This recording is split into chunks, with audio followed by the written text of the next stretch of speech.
పాకిస్తాన్, శ్రీలంక, బంగ్లాదేశ్, ఇప్పుడు నేపాల్, ఇన్ని దేశాల్లో టపటపమని ప్రభుత్వాలు కూలిపోయాక రాబోయేది భారతదేశం వంతే అని చెప్పి చాలామంది కళ్ళగంటున్నారు, కోరుకుంటున్నారు కూడా.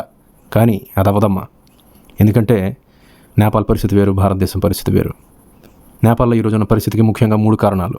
ఒకటి కరప్షన్ అని చెప్పుకోవడం కంటే పొలిటికల్ ఇన్స్టెబిలిటీ అని చెప్పుకోవడం కరెక్ట్. గత 17 సంవత్సరాలుగా 14 ప్రభుత్వాలు మారాయి అక్కడ. Note this point. 14 ప్రభుత్వాలు మారిన తర్వాత ఆ దేశంలో ఇంకేం అభివృద్ధి జరుగుతుంది? అంతా లంచాలమయం, కరప్షన్. కానీ భారతదేశం పరిస్థితి కాదు. మనకి పటిష్టమైన రాజ్యాంగం ఉంది, పటిష్టమైన ప్రభుత్వాలు ఉన్నాయి. ఇంకా కరప్షన్ విషయానికి వస్తే స్వతంత్ర భారతదేశంలో ఈ కరప్షన్ అనే పదం విని విని ప్రజలు అలవాటైపోయారు.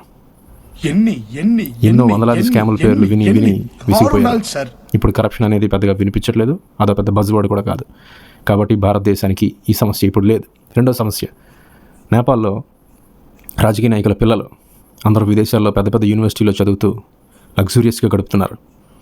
వాళ్ళ కార్లు, వాళ్ళు బతుకుతున్న పెద్ద పెద్ద హోటల్స్, వాళ్ళ టూర్లు, ఇవన్నీ సోషల్ మీడియాలో హల్చల్ చేసేసరికి ఇక్కడ నిరుద్యోగంతో, అంటే నేపాల్లో నిరుద్యోగంతో కడుపు మాడుతున్న ప్రజలు, ముఖ్యంగా యువతరం, వాళ్ళు తిరగబడరా? వాళ్ళ కడుపు మండదా? మరి మన పరిస్థితి ఏంటి? దీన్ని నెపోటిజం అంటారు. కానీ భారతదేశానికి ఈ నెపోటిజం చాలా ఇష్టమైన కాన్సెప్ట్. అప్పుడప్పుడు మనం సోషల్ మీడియాలో వ్యతిరేకత ప్రదర్శిస్తూ ఉంటాం. కానీ మన నాయకులు, మన సినిమా నటులు, మన దేవుళ్ళు అందరూ నెపో కిడ్సే. భారతదేశానికి నెపోటిజం అంటే చాలా ఇష్టం. కాబట్టి ఇది మనకి సమస్య కాదు. మరి మూడో సమస్య నేపాల్లో ఏం తలెత్తిందంటే, ఎప్పుడైతే ఈ డిస్కషన్ చాలా ముదురుతోందో ప్రభుత్వాలు వెంటనే సోషల్ మీడియా యాప్స్ అన్నింటినీ బ్యాన్ చేసి పడేసి, అప్పటికే బాగా కాక మీద ఉన్న ప్రజలు పిచ్చెక్కిపోయారు. సోషల్ మీడియా లేదు, వారి కనెక్షన్లన్నీ కట్ అయ్యాయి. పిచ్చెక్కిపోయి రోడ్ల మీదకి వచ్చారు, మొత్తం విధ్వంసం చేశారు. ప్రధాని పదవిని ఎగరగొట్టారు, రాజకీయ నాయకులను చితగ్గొట్టారు. ప్రభుత్వ కార్యాలయాలు, ప్రజల పన్నులతో కట్టిన ప్రభుత్వ ఆస్తులన్నింటినీ ధ్వంసం చేస్తున్నారు. ఇప్పుడు ఇది ఎంతవరకు వెళ్తుందో ఎవరికి తెలియదు. కానీ భారతదేశం ఎప్పుడు అలాంటి పని చేయదు. సోషల్ మీడియా యాప్స్ని బ్యాన్ చేయదు. ఎక్కడైనా సమస్య తీవ్రమవుతుంది, ఇలాంటి అల్లర్లు చెలరేగుతున్నాయని సమస్య అనే పరిస్థితుల్లో ఇంటర్నెట్ మాత్రం కట్ చేస్తారు. ఇది మనకు చాలా అలవాటైన పనే, చాలా రాష్ట్రాల్లో చేశారు కూడా. కానీ సోషల్ మీడియా యాప్స్ని బ్యాన్ చేసి ఒకేసారి జనాలు రోడ్లపైకి పరిగెత్తుకొచ్చేలాంటి పనులు భారతదేశంలో జరగవు.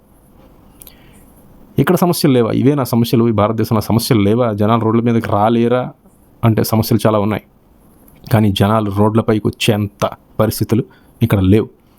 ఎందుకంటే ముఖ్యంగా నేపాల్ పరిస్థితి తీసుకుంటే, నేపాల్లో 30% జీడిపి ఫారెన్ రెమిటెన్స్ మీద ఆధారపడి ఉంది. అంటే వేరే వేరే దేశాల్లో పనిచేయడానికి వెళ్ళి లేబర్లా, అన్స్కిల్డ్ లేబర్గా పనిచేయడానికి వేరే దేశాలు వెళ్ళి అక్కడ నుంచి వాళ్ళు డబ్బు పంపిస్తే ఇక్కడ వాళ్ళు బతికే పరిస్థితి. అంటే జీడిపిలో 30% ఫారెన్ రెమిటెన్స్పై ఆధారపడి ఉంది.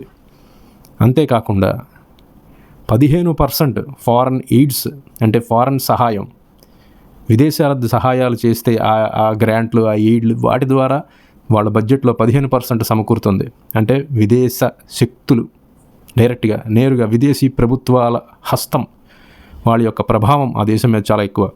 ఇక్కడ మన భారతదేశం పరిస్థితికి వస్తే, విదేశీయుడు ఎవడైనా చెయ్యి పెడితే ఎలా కాలుతుందో ఈ మధ్య బాగానే అందరికీ తెలిసింది. కాబట్టి మన రాజకీయాల్లో వేరే వాళ్ళు వేళ్ళు కాళ్ళు పెట్టరు, పెద్దగా ప్రయత్నిస్తూ ఉంటారు, కాల్చుకుంటూ బయటికి వెళ్తారు. కానీ భారతదేశంలో ప్రభుత్వాన్ని కూలగొట్టే సాహసం, ధైర్యం ఇంకా బయట వాళ్ళకి పూర్తిగా లేదు అనే విషయం సుస్పష్టమైంది ఇటీవల పరిస్థితులు చూస్తే. కాబట్టి భారతదేశంలో ఈ మోడల్స్ చెల్లవు.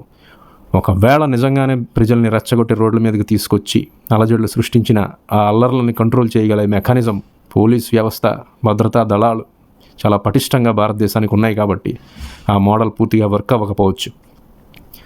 నిజంగానే ఈ రక్షణ బలగాలు, రక్షణ దళాలు కంట్రోల్ చేయలేనంత సంఖ్యలో నిజంగా రోడ్డు మీదకి వస్తే, ఇప్పుడున్న ప్రభుత్వం తరపున పనిచేసే ఒక వాలంటీర్ సంస్థ ఉంది, వాళ్ళకి 50 లక్షల మంది యాక్టివ్ మెంబర్స్ ఉన్నారు. ఈ రోడ్డు ఫైట్కి వారు కూడా సిద్ధపడే అవకాశం ఉంది. కాబట్టి భారతదేశంలో ఇలాంటి మోడల్స్ చెల్లకపోవచ్చు. Thank you.